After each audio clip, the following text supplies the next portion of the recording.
We begin WNBA 365, folks, with breaking news at the top of the show. The votes are in and counted. We have official word from Sue Favor of Hoopism that Minnesota Lynx player Maya Moore has been named the 2014 WNBA Most Valuable Player in a landslide vote over Phoenix Mercury guard Diana Taurasi. We have no further information from any other sources right now about the final vote tallies, but we have heard, though, from Sue and other WNBA writers that Maya Moore will be presented the 2014 WNBA MVP trophy tomorrow before Game 1 when the Lynx take on the San Antonio Stars on ESPN2. On that note, good evening, WNBA and LA Sparks fans, and welcome in to another exciting edition of WNBA 365 Playoff Central here on the LA Sparks 365 Network, of course. Joined in the hangout here by Chris Mancy at the Aaron Hart Studios up in Anaheim, California.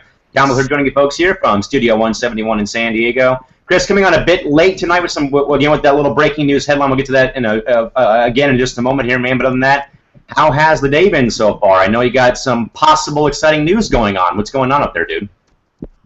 Nothing much. Just had an interview today at Michael's, and it went very awesome. And they said I'll hear back Tuesday at the latest, and feeling confident.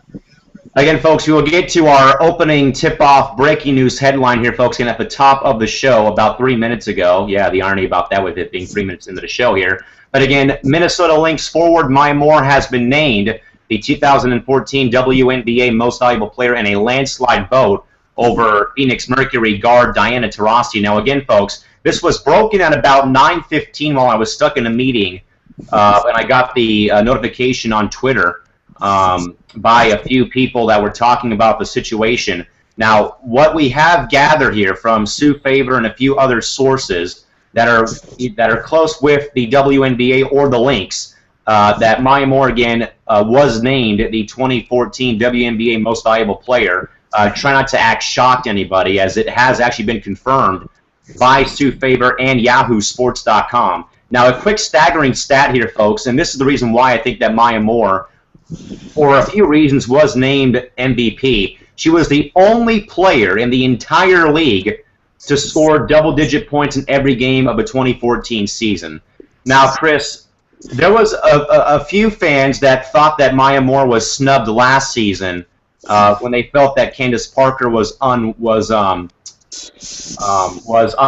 you can kind of say, of last year's MVP title. We did hear, though, from a Lynx fan page that Parker did finish in the top 5. But Chris, are you at all shocked or surprised at all that Maya Moore was named 2014 MVP? Because I know for one I'm not because I'm a fan of hers. But if you can put up double-digit points in 34 straight games, you get my first place vote. What do you think, though? I mean, are you at all shocked or stunned at all? And also, how would you rank her? How would you rank this season for her, knowing that the Lynx are again a 2 seed this year and are sort of in a battle for respect, I guess, because of how the Phoenix Mercury have been the darlings of the Western Conference media with their great record and their 16-game winning streak. Where does this, in your mind, sort of rank as far as individual player performances that you've seen either last year or this year, at least, with her play?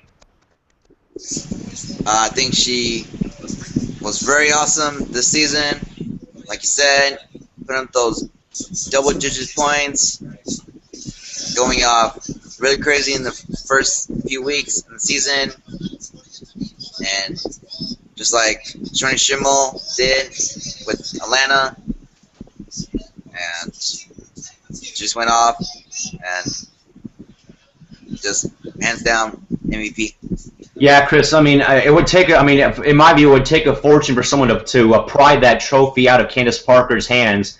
But after week 1, week 2, week 3, week 4, I think after week 2 or week 4, we kind of had a feeling that Maya Moore was here to play and did come to play this season, where I think, Chris, there was really no competition for Maya Moore at all this season, to be very fair to the top 5 vote getters, which I would assume would be the Maya Clinic, the White Mamba 1 and 2, then perhaps Griner 3, maybe McCautry 4, and Parker in the top 5 somewhere. But we did hear that Candace Parker did finish top 5 in the MVP voting. Now, again, folks, we don't know the exact definitive order of the votes. We did see, though, that this was a landslide victory, whereas to last year, it was one of the closest MVP votes in WNBA history when Parker did edge out Maya Moore and Elena Del Don for the honor last season. So, Chris, I think, everyone that was in the top 5 was worthy of the MVP trophy, but I just think after you saw Maya's first week, Maya's second week, or just her whole all-around play all season, you had a feeling that she was here to prove a point that she is always going to be in consideration for the MVP trophy. And well, Chris, I said regular season. Now all I got to do is cross off Finals MVP, and I got a clean sweep of the board here to win over trophies this season. But again, your last take though about Maya Moore again, really not really surprised again with her being named the 2014 WNBA Most Valuable Player. Yep, just not surprised that she won MVP. It was gonna been not surprised that Candace Parker didn't win because her team didn't play good and she didn't look like she had it this season, but she put up great numbers and everything. I thought it would have been a close race between Maya Moore and Diana Taurasi, but Maya Moore took it. Yeah, Maya Moore basically boat raced DT to the finish line for the MVP vote. I think Parker, I only think that Candace Parker, Chris, I think got top 5 votes or maybe number 1 votes. Was she is and was the only player for the Sparks that showed up all season, missing a few games because of injury or perhaps of getting rest of the postseason. But if you really look at the big picture, it was basically Parker's team like it normally is at most points. But again, folks, the hot news of the night so far, again, that has been confirmed by Sue Faber and Yahoo Sports. But again, Minnesota Lynx forward Maya Moore has been named the 2014 WNBA Most Valuable Player, boat racing Phoenix Mercury guard Diana Taurasi for the number 1 spot. And she will be presented with the 2014 MVP trophy tomorrow night at Target Center in front of her home fans by President Laurel J. Ritchie. Staying with the front office and other things included, with a record-setting game action on the court this season, including the Mercury setting the regular season record for most regular season wins in league history, Maya Moore's 30-plus points in a record 12 games, and eye-catching rookie Shoni Schimmel's MVP performance at the Boost Mobile WNBA All-Star Game, basketball fans have responded to one of the WNBA's most compelling seasons with, for the second straight year, folks, increased viewership, attendance, and digital increases. The 2014 regular season highlights include the following. WNBA viewership on television increased by 2% and averaged 235,000 viewers over last season of 231,000 viewers. The WNBA draft on ESPN2 was the most viewed in ESPN2's network history, averaging 413,000 viewers, up 9% over last season, which clocked in at 379,000 viewers. NBA TV had its most viewed WNBA regular season, up 4% over last season, after recording its second most viewed WNBA opening night in its history. WNBA attendance. The Phoenix Mercury led all teams in attendance, averaging a plus 11.7% rating. Just behind Phoenix were the New York Liberty, who had posted the largest attendance increase in league history at a staggering 25% in in-arena attendance, and the Washington Mystics at 7%. WNBA attendance overall was up nearly 1% overall, averaging about 7,578 spectators per game. On social media, the league's social media community had record growth with new Twitter followers almost double and new Facebook likes up 5-fold compared to last season. Overall, the WNBA has nearly 7 million fans and followers combined across all league, team, and players' pages. And on digital platforms, fans consume WNBA content across multiple digital platforms, including WNBA.com, WNBA Mobile, the Center Court app, and team websites, with the league receiving over 37 million pages viewed during the regular season. And finally, the WNBA YouTube channel surpassed 11 million all-time videos viewed, growing 40% since the end of last season. Chris, this is my favorite time of the year, sort of, not because of the playoffs, Chris, but we can see these numbers, Chris, and for all the doubters, all the haters, all the ignorant fans, Chris, that will say, who cares about the WNBA? Well, why do we watch it, Chris? It's for these reasons right here, man, that in a league that we know has had a lot of problems in 18 years, it's not really financially sustainable like other pro leagues are, like, the main tier or the real sports mainstream. But Chris, last year was a great year, Chris, but this year the WNBA did itself a favor, Chris, and they did a hell of a job with all of those numbers, Chris, including, Chris, the Liberty, who had a bad season, Chris.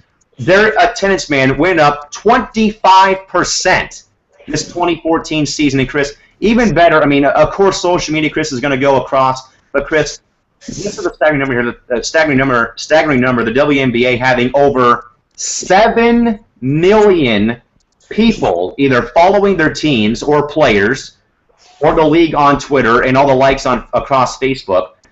But that the WNBA YouTube channel, Chris, grew 40% this season.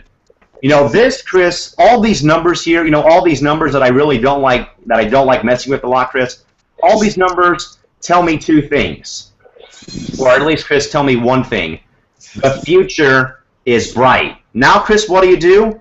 You increase those numbers again next season. This is the second straight year, Chris, where the WNBA has recorded record growth, Chris, across all the platforms, across television, in arena attendance, between Phoenix leading the league in attendance, Chris, which does not surprise me. They have one of the most loyal fan bases in the WNBA. The Liberty, who somehow had a bad season, up 25%. The Mystics at plus 7% in attendance. And, Chris, an average of about 7,600 people is about 2,000 less than I would see at a soccer's game down here at the San Diego Sports Arena for a WNBA basketball game. But, Chris, it's more so about the attendance for me. My talking points are the attendance for one, and then the social media interaction, Chris, because we know how well and how good all the teams and players are about replying back to fans. But I'll even throw one more in here as well, Chris. With the WNBA's YouTube channel, Chris, 40% increase in views of over 11 million viewed videos during the entire season. Chris, out of all those numbers, what is your take about how the WNBA is finally getting some sort of love here from the average American sports fans? Just very finally and awesome that people are recognizing and loving the WNBA. Just hope it just keeps it grow, and probably by expanding it, maybe expand more teams and to get more people involved and more viewers. Chris, the intriguing story about this is a young girl who is partaking right now in the Little League World Series, which would be Monet Money Davis, basically, who has been tearing it up in the Little League World Series, Chris.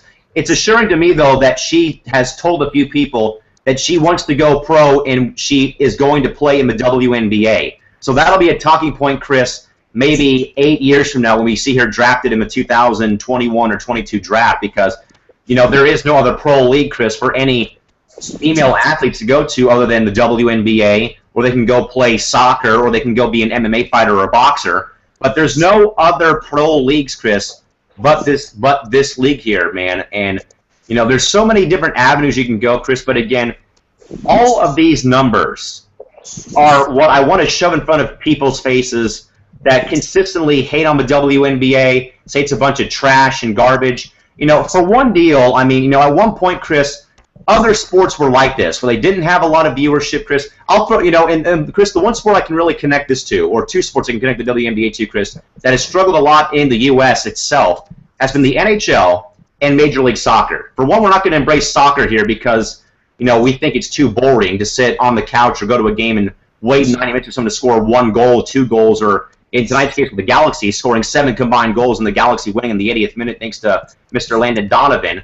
But, people won't be tuning in to watch soccer on a night-to-night basis, Chris. And not even will people even tune in to watch hockey until the postseason starts, Chris. They won't even watch pro basketball until the playoffs start, Chris. So for everyone out there that always gives us the brunt end of the stick for being WNBA writers, WNBA fans, or WNBA analysts, these numbers, can basically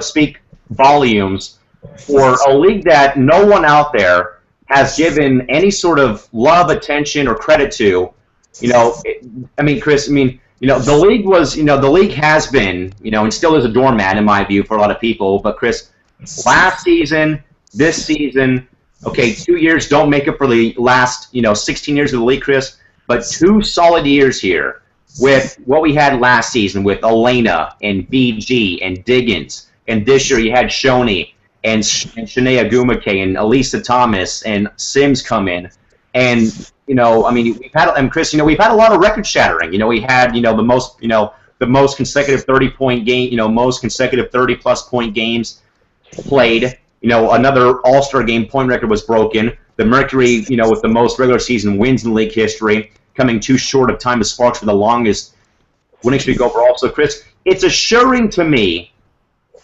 that, in fact, this league, regardless of what the average idiots will say out there, that this league is going to be in good hands for the longest time, Chris. And I know some people had some bad thoughts, though, about when David Stern did retire because his baby girl, the WNBA, was his, was his daughter. It was his baby back on April 24th, 96, when he said, we're going to start this league for these women with these 8 teams across the U.S. And it's grown, Chris, from 8 to 16, chopped down to 12, where Chris had those other teams down to folded. Chris, we've talked about a lot here. We could have a 24-team league here, man, across the U.S., connected with the brother franchises and stuff.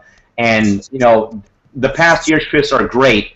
Now, Chris, it's just a matter of time of them, catching the lightning bolt in the bottle here and keeping it there to keep using year after year after year, Chris.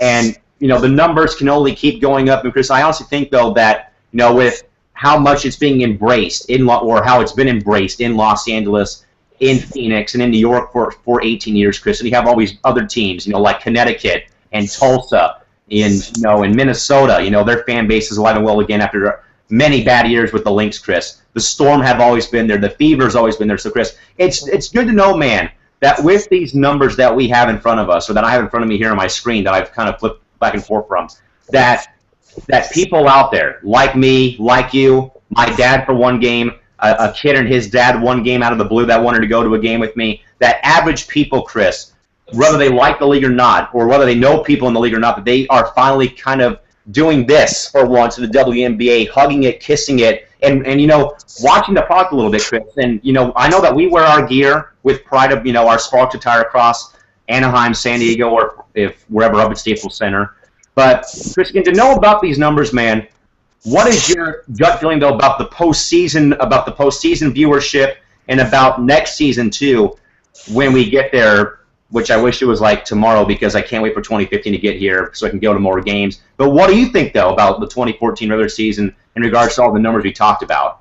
I think it was very great, and I think postseason, the viewers going to go really skyrocketed, and coming to 2015 season, I think it's going to be even more than this season. Chris, I believe the most viewed game in the regular season, I believe, still goes to the Sparks and Mercury opening night 08 when Candace Parker made her debut and dropped 34 in Phoenix in a blowout win for the Sparks. I believe that one attracted almost over 500,000 viewers on ESPN that night because you had we had the 2 rivals, the Sparks and the Mercury, who were all across the record books of WNBA history, and he had the team that had just won the title, the Mercury coming up winning in 07, and he had this new team in LA that had Lisa Leslie in her prime still, and this new hotshot rookie who came in and basically, took it to Phoenix in her first game and posted a triple-double in her first game as a rookie, Chris, which brought in almost 500,000 viewers. So, Chris, it's assuring to know, though, that there is some type of an audience outside of the 12-team cities, like you and me down here, or people that aren't even in the areas close to teams that, regardless, Chris, it's basketball in some fashion, but to know again that the numbers, again, were up by a big margin this year, it's assuring to me, Chris, and I think it's assuring to anyone out there that, has become a fan in a small way maybe perhaps because, whatever their reasons might be, but it's assuring again, Chris, to know that the league is in good hands because that the viewership is finally getting there where it needs to be and should have been a long time ago. Yep. Agreed. So again, folks, to put a bow on the record-setting season, again, WNBA on television, the regular season averaged roughly 235,000 viewers, up plus 2% over last season. The WNBA draft on ESPN2 was the most viewed in the network's history, averaging 413,000, up almost 10% over last season. And for the second straight year, NBA TV had its most viewed WNBA regular season, up plus 4 over last season, after recording its second most viewed opening night in its history last season. Attendance-wise, the Mercury led all teams in attendance at plus 11.7%. The New York Liberty had the largest increase. They had an increase of almost 25% this season back in MSG, and then the Mystics at plus 7%. WNBA attendance was nearly up 1% overall, averaging roughly 7,600 people per game. On social media, the league's social media community had record growth, with new Twitter followers up almost double and new Facebook likes up 5-fold compared to last season. Overall, the WNBA has nearly 7 million fans and followers combined across all the league, team, and player pages. And then on the go and on digital, fans consume WNBA content across multiple digital platforms such as the league website, WNBA mobile, center court, and team sites, with the league receiving over 37 million pages viewed during the regular season. And then the WNBA YouTube channel surpassed 11 million all-time videos viewed, growing 40% since the end of the 2014 season. Chris, before we cut out of here for the evening, I know we kind of came on here a bit late because I had a meeting to go to, and we were working on, and I was doing a few other things around here. But Chris, I came across a video that was posted by one of my favorite female broadcasters, the great Robin Roberts of ABC's Good Morning America. Chris, she was actually in attendance on Sunday or Friday when Becky Hammon had her last game at AT&T Center, because a lot of people forget that Robin Roberts was a WNBA broadcaster on ESPN back in the early 90s and 2000s, before she did have her bout with cancer a few years ago. And Chris, I watched the interview, Chris. It was really well done. You know, Robin's one of my favorite, female broadcasters out there. But Chris, I actually got a bit choked up though, because they cut to a scene from Becky Hammon's retirement ceremony where she was really choked up talking to her folks and teammates and the fans. And again, Chris, this is a WNBA pioneer we're talking about here. Whose career, started with New York, Chris, and she got to the finals both times against the Sparks and fell short in 2002. And then basically, Chris, went on to San Antonio and became that team's franchise player. She's the all-time leader in three-pointers made. She's got a lot of records, Chris, with the Stars, and of course, her making news over the off-season, of course, or during the NBA off-season, with her becoming the first full-time assistant coach, Chris. And I mean, it was sort of, it was kind of like, a long time coming for Becky, because she has a very, as we know, a very, very close-knit relationship with the Spurs organization, especially Coach Greg Popovich and Tim Duncan and Tony Parker. Chris, the interview was really, really emotional for one to see Becky again, and knowing again, Chris, this is going to be her last year. And again, I grew up watching her, with the Liberty before she went to the Stars. We will, folks, actually link you to that interview page with Robin Roberts and Becky Hammon. And Chris, I mean, I couldn't be, any more happier for Becky, because Chris, I figured she would be either somewhere in the WNBA front office, perhaps, like Ruth Riley is and Nikisha Sales. She would have probably stayed with the Stars organization in the fashion as probably their assistant coach, maybe a broadcaster on Fox Sports Southwest. But Chris, to know though that she's going into the NBA to be the first full-time assistant coach with the brother franchise, with the Spurs, the defending NBA champs, Chris.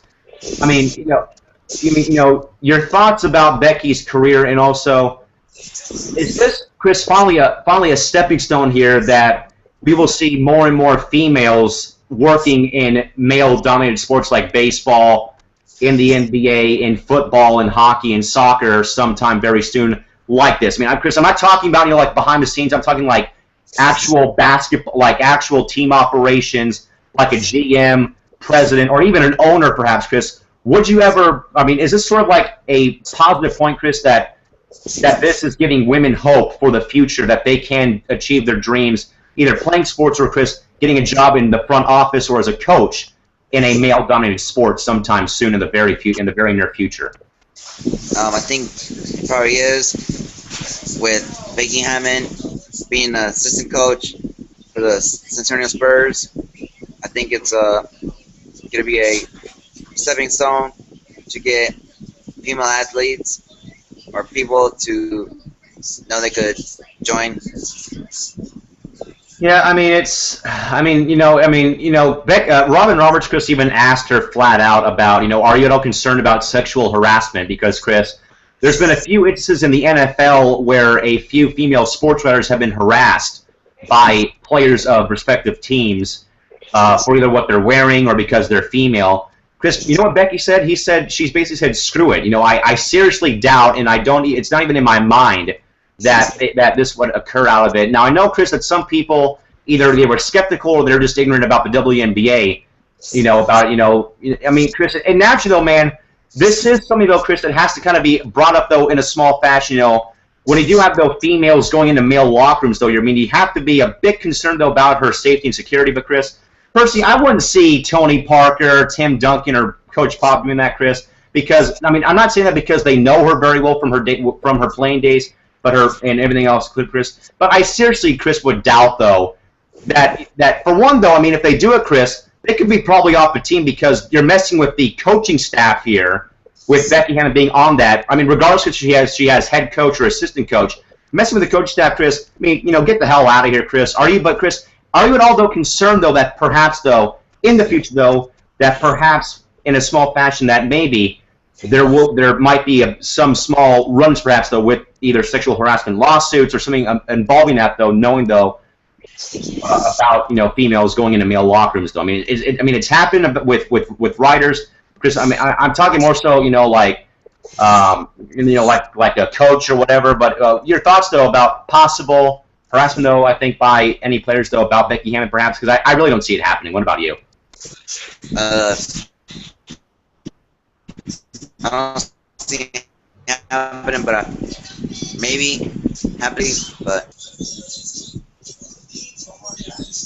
I mean, I think I'm a bit concerned, just a little. I mean, it's not like it's not like a big deal, Chris. It's in a small fashion. It's sort of playing in my mind that I don't know about this one, but great. But she's been very close with Coach Pop for many years, and she's been seen at many Spurs games, talking with Tony and Tim at those games. So I think she'll fit in right in there as well. Again, folks, a reminder: tomorrow is the beginning of the summer heat wave, folks. The 2014 WNBA playoffs get underway tomorrow on ESPN2 and NBA TV. And a reminder that the only Sparks postseason home game for the first series will be held on Sunday, August 24th at 6 p.m. at Staples Center against the longtime rival #1 seed Phoenix Mercury. These dates remain available by calling 844-GO-SPARKS, 844-GOSPARKS, or online at lasparks.com. Chris, as we close out here for the night again with our only show this evening, again, we'll kind of go back here and kind of recap the show real quickly here. But Chris, we'll go back to again the breaking news at the top of the show again that Maya Moore has been named the 2014 WNBA Most Valuable Player. No shock, no surprise here. But again, your thoughts though about her all-around play all season and just her all-around play all year basically for the 2014 season. She's been unstoppable this whole season. No one could have stopped her, putting up ridiculous numbers and everything, like 30 points, like I think 4 straight games or something like that, and just unstoppable this whole season. Yeah, I mean, 30-plus point games in 12 straight games, yeah, you're bound to go far somewhere. And again, confirmed by Sue Faber and Yahoo Sports, again, Maya Moore has been named the 2014 WNBA MVP. She will receive the trophy tomorrow night at the Target Center. Chris, to the other story tonight we talked about again, which was for the second consecutive year, Chris, we get to talk about record WNBA growth in a great fashion, Chris, with all the numbers being up. And Chris, again, that the New York Liberty had a 25% increase in attendance this season at MSG. Your thoughts about the numbers being up and that people are finally, for once, embracing the WNBA on television, in arena attendance on television, across social media, and also on YouTube. Just very awesome that everyone is embracing the WNBA, which thought I wasn't going to get a lot of people watching it. Said, oh, who cares about the WNBA? But it's very awesome that it's growing, and just hope it keeps growing. Maybe just expand the league with more teams.